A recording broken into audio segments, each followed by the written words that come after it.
Stormbreaker is all about taking the next step in exploration gameplay. Making exploration work in Star Citizen actually requires you to go out and build locations that players want to visit. That's what we're doing now. We were trying to push our FPS combat existing in-game and actually get players to feel like they're actually fighting for something.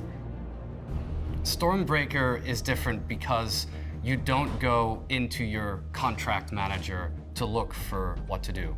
You just go off, fly down to a planet, and you start exploring. We wanted to lead players from place to place and make them question what they're seeing. So I want to be clear here. Stormbreaker isn't an event, and it's not a mission. It is a sandbox activity. It will be persistent, it will keep happening. Every single patch you can come back and you can run this over and over and over again, just like you can the Align and Mine sandbox activity. It's not an event. This is a continuation of the Regen Crisis storyline. In 4.1, we saw how Rayari was trying to tackle the Regen Crisis. In 4.2, we're starting to see what ASD, a faction called Associated Science and Development, is doing to address the Regen Crisis. ASD is probably best publicly known for their weapons research division, which has released some high-tech weaponry that's already available to put on your ship. But they have many other research departments, and they're doing their part to help out with the current Regen Crisis and the Second Life Initiative.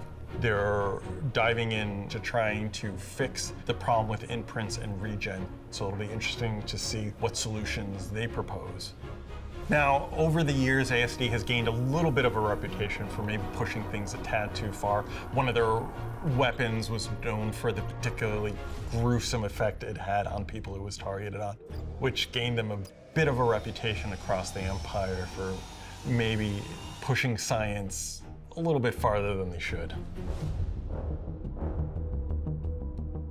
Stormbreaker will start with these data facilities that you will find on Pyro 4. This is where ASD is storing a lot of their data. So you'll find a bunch of servers, and this is actively being guarded by security forces, which means you gotta land your ship somewhere where it's safe and then make your way down on foot. ASD does not want you there. They will be quite upset that you're trespassing. So if you want to explore the facility, you'll have to fight your way in. You'll find quite a few places in the facility that aren't that easy to get into. As you explore as a player, you will encounter a new type of door access, the Lotus Scanner. You will need to kill the enemies in the area to try to pass as one of them wearing their outfit. It is just a simple door, but with this new mechanic, you can feel like Indiana dressing as the enemies and go inside the enemy lines. Access granted. As you explore deeper into the facility, if you pay attention to your environment, you'll notice a number of different places and rooms that require a bit of extra effort to get into. There will be unique loot, and the more of the facility guards you relieve of the ability to go home and say goodnight to their children, you will slowly find the first piece of the puzzle that you'll need to finish this entire loop. So if you discover the secrets that we've hidden, and you've taken care of the environment, you've found the information, you've read through the information, you've listened to the information, you might find that your journey takes you to Pyro 1. Once you arrive at Pyro 1, there's one thing you'll immediately notice: a huge storm.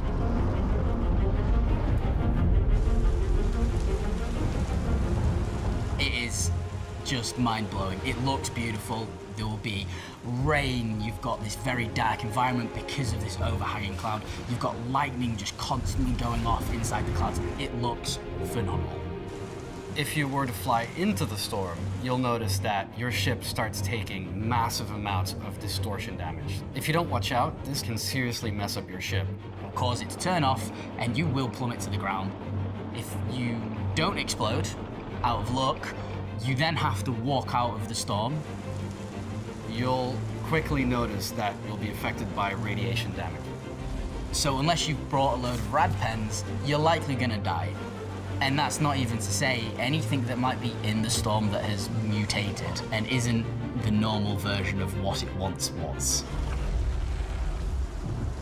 So how do you get into the storm where ASD doesn't want you to go? On the outer edges of the storm, you'll find 3 shuttle stations that each have a shuttle that lead into the storm. Once again, ASD don't want you there, so you'll have to part people with their lives. These shuttles are specially retrofitted to allow them to withstand the distortion damage, allowing employees and also players into the storm. We've made sure the roof is glass. It's using the old Crusader shuttles, so you can actually appreciate all of the beauty of the storm. This is where some of the weather system improvements come in that we've been working on, where you'll see rain hitting the windshield, lightning outside, and thunder in the distance. And also, you get a little bit of respite before the shit we're gonna put you through. So it's kind of like a nice, like, oh, look at this, and then you're gonna land on the beaches of Normandy, D-Day style. Here we go. When you get off the shuttle, everything's gonna try to kill you. You'll be immediately assaulted by loads of security guards outside. It is very dark. The visibility is very low. You'll start being affected by the radiation damage from the storm. If you do manage to get a radiation suit, you'll still find irradiated wildlife for you to contend with. So just watch your back, watch your friend's back. Your objective is to get inside as quickly as possible into the relative safety of the research base. Once you're inside this facility, that's where Stormbreaker really begins. All that stuff that you've done to get there, that was purely the beginning. It's the intro scene in the movie. You've not even hit the movie yet. Inside, you'll find danger, mystery, great loot, Death, action, cruelty. audio logs, finally an alternative to reading. Hello. Here we go. New ways to open doors, which doesn't seem exciting, but we really are excited about it. I'm really excited to see you playing with this new mechanic. You're gonna find irradiated things. Eggs, babies, screaming, They might all be connected. the horrors of science run amok. You can find new battle vehicles that can only be earned in game.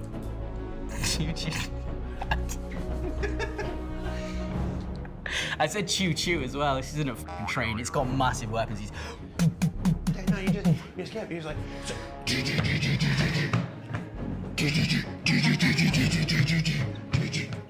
it's cool. Yeah, it's cool. He's got the acting qualification, I don't. I want players to feel something different to what they've been feeling when playing Star Citizens. I want them to be hyped for every bit of the mystery that they are trying to discover and all of the clues that they get right. I think it's going to be an amazing patch. We've all been working very, very hard. We've got VFX, lighting, audio, all of that is coming together to create the biggest, baddest content that you've seen in Star Citizen so far. It's going to be cinema, as Zach would say. I'm really excited for you all to play it. I'm really excited to see you all discover it. And the story doesn't end here. It really gets messed up in August. It's really cool. I want to tell you everything. So stop watching the video and go play the game. Yeah, go play the game.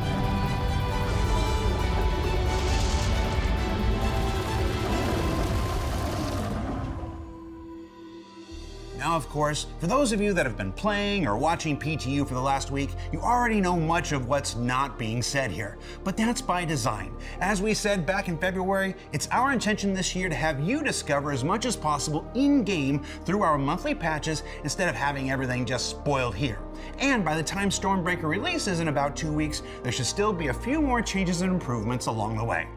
Oh, also, special shout out to Louis, Max, and everyone on the Montreal Environment team for kicking all kinds of ass on this one. And don't forget, we're currently taking submissions for this year's CitizenCon watch parties, where we'll send devs to watch the program alongside of you, and they have to submit to your every question.